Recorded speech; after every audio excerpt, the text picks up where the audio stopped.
The City Council proposal would set aside 75 miles across the city for pedestrian space. That could be streets closed to cars. It could be wider sidewalks along some roads. The model would be parades, summer streets, some of the street fairs. The mayor is still skeptical.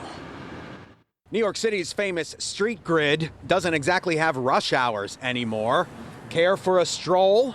There are so few cars in the street, and there are so many people cooped up in the apartments who are dying for some free space to be able to move around 6 feet apart. Some neighbors have been calling on the city to create more pedestrian space. For 2 weeks in the beginning of April, 4 sites were tested, including here along 34th Street in Jackson Heights and along a stretch of Manhattan's Park Avenue.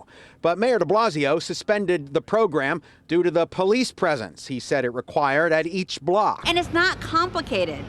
We've had play streets here before. We've just put up a simple barricade and people use it. 13 New York City council members are introducing a bill Wednesday requiring the Department of Transportation to create at least 75 miles of pedestrian street space across the city. Councilmember Carlina Rivera from the Lower East Side is prime sponsor. We want it to be this continuous space where people can go very, very expansive, not a destination. So we want to avoid that type of crowding.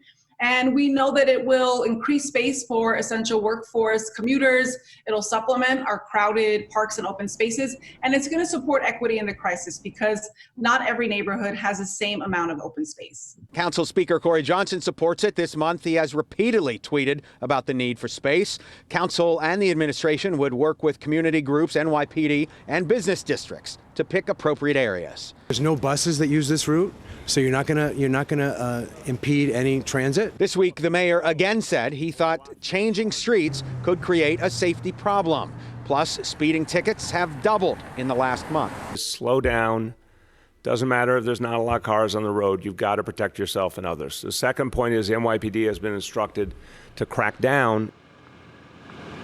Traffic agents and crossing guards could be involved in this proposal. It has a hearing before the City Council on Friday. In Jackson Heights, Queens, Greg Mocker, Pix 11 News.